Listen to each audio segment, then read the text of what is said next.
Barbershop conversation, guys. Feel free to hit the subscribe button. So a subscriber sent me this. I want to share this with you guys. Maybe it can help somebody. I have a situation. I just bought a home for $227,000, new construction, just 4 months in. Filed a homestead exemption, $90K in student loans. I own my car, no revolving debt, but open accounts. Credit suffered a little. Was at a 670, dropped to a 550. Mismanaged my money to get it home. I make $50K a year, family of 6, only one working, and I'm trying to buy some land, but I have limited money to do so. I have a credit card with $5K. What can I do? He lives in Georgia. All right. First, let's talk about the low-hanging fruit. I'm not sure if your wife is on your deed. Hopefully she's not, because you're the only one working. If she is on your deed, you sign the documents together. If you didn't, she needs to file for a NACA so she can get her property, and that will take a year and a half to go through. You know, she has to prove income, get a job. But beyond that, you said family of 6. I don't know how old you are, meaning family of 6, but here's what you need to do. Who has the highest credit score in your house? Whoever has the highest credit score in your house, that's who you're running your finances through.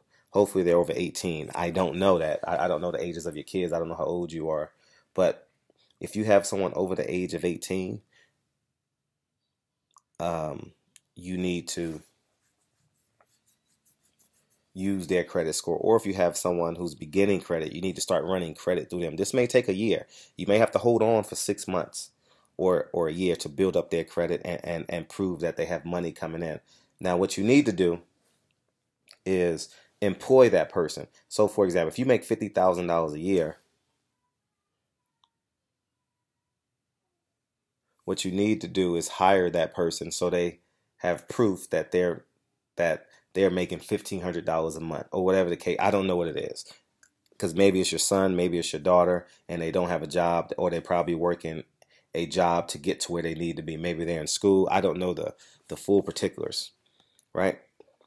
Now you need to think about how can you create revenue without putting money down to start a business. You need to create more revenue. You need to create a different set of income. Now, I say this humbly. Someone in your household has to draw an income. I know I feel family of 6, so I feel you took the onus as being the primary breadwinner, and whatever the case, like you took on being the primary person that would pay for everything. Someone in your house has to get a job, right? Whether it's $20,000 a year, $30,000 a year, whatever the case may be, and you combine that, now you have $80,000 a year. Now, here's where I think it comes in at. You only need one more person to get a job, and you guys are going to tighten the screws. Obviously, you're going to meal prep, do A, B, C, D, X, Y, Z. Now, also what you need to do is get credit, low income credit for all your utilities. So your gas, your electric, your phone, you understand what I'm saying? If you have a landline, all that you can get credit if you make below a certain amount of point. And I believe you would qualify because there's 6 people in the home, which will reduce your earned income for that year, right?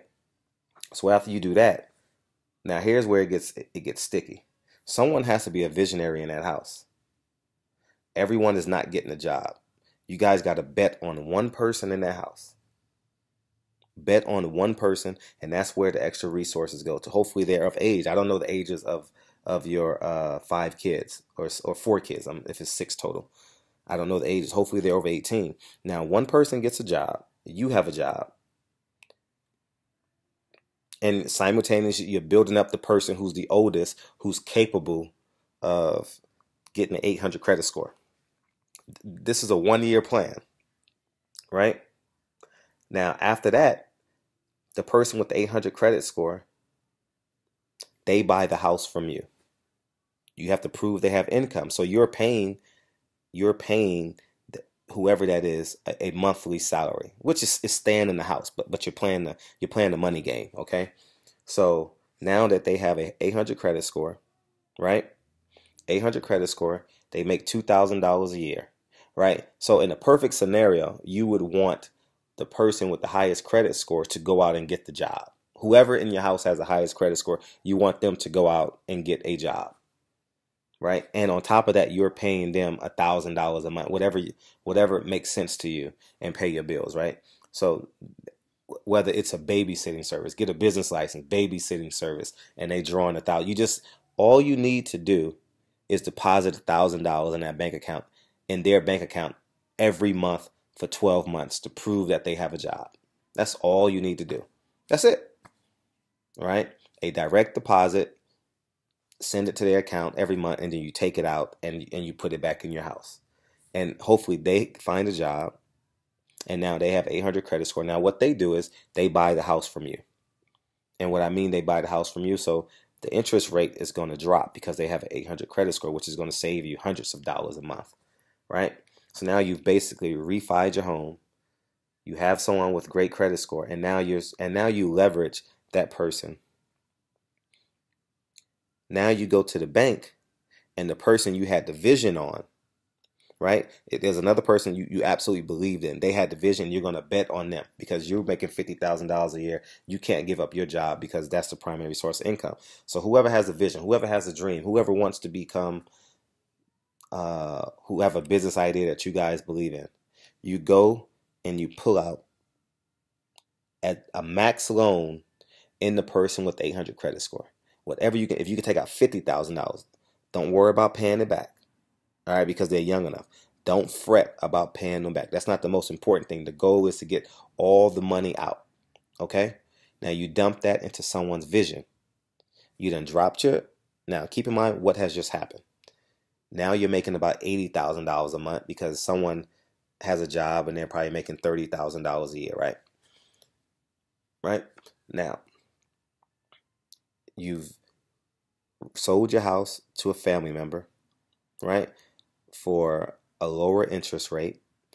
You're still the father. You're still making the payments, but instead of paying $1,500 a month, you're paying $1,150 a month. So you're saving $350 because your interest rate dropped from 4.5, whatever it is, to 3.2. I don't know the particulars, or else I could really, really, really dig in deep about that. So let's say it's 3% now. So you're probably saving about $300 a month, right?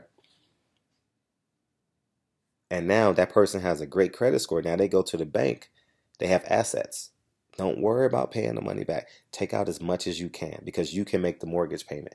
It's much easier to make the mortgage payment because now everything is consolidated and you're on a government assisted program for all your utilities, right? Now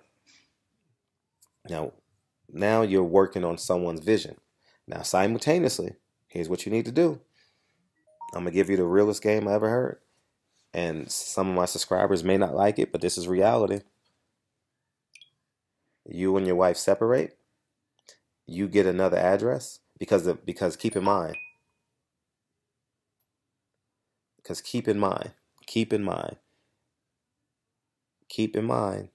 house is not in your name. So you can have a different address now. And guess what? Wife goes files for assistance, right?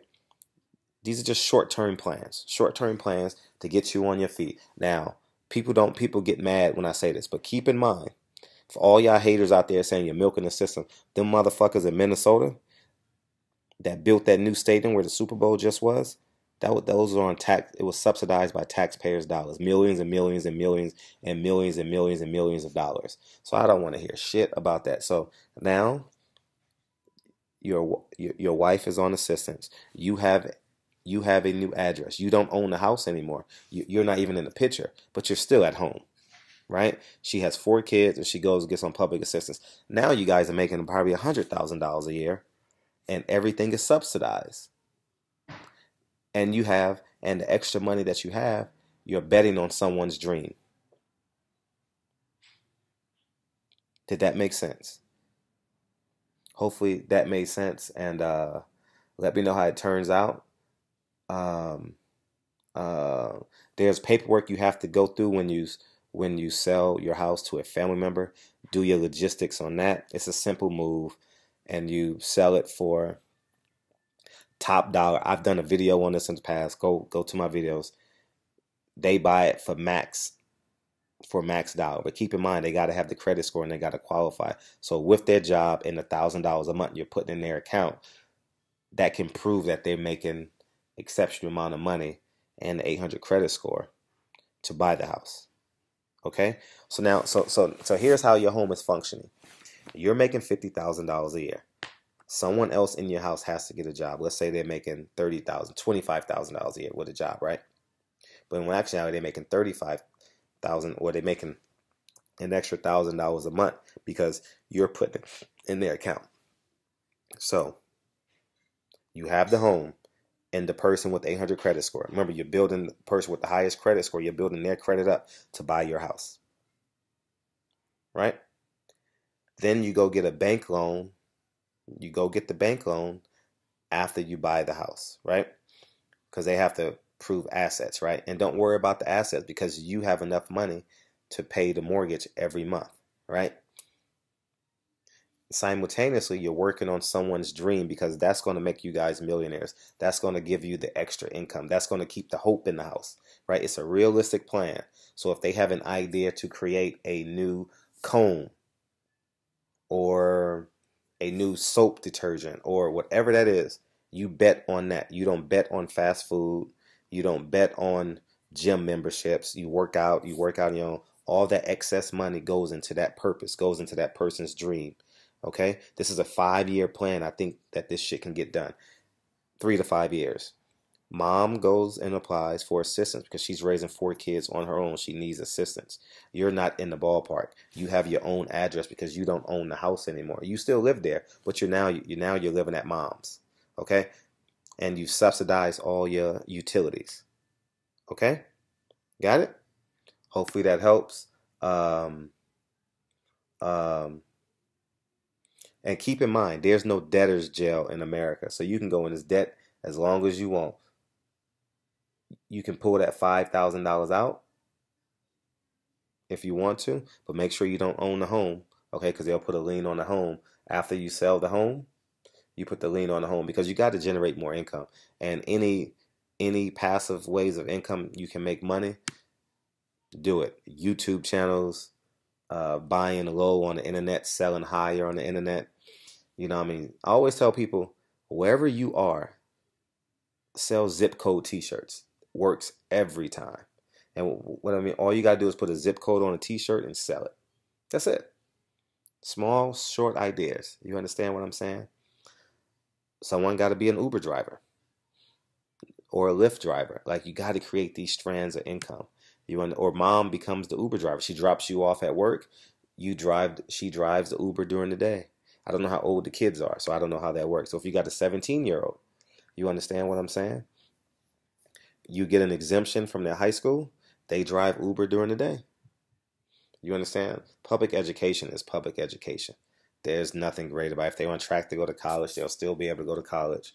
But these are just other ways you can make income without money coming out of your pocket to start. So anyways, man, barbershop conversations, man. Feel free to hit the subscribe button. Hopefully this helped. If this helped, or if you need more information, just hit my DM again, and I'll gladly help. So if anybody have any, hopefully I was clear. Hopefully I was clear with my bullet points. If not, just keep on replaying it until you get it. Or if you guys have any more questions and want to send me questions, hit my DM or put it in my email.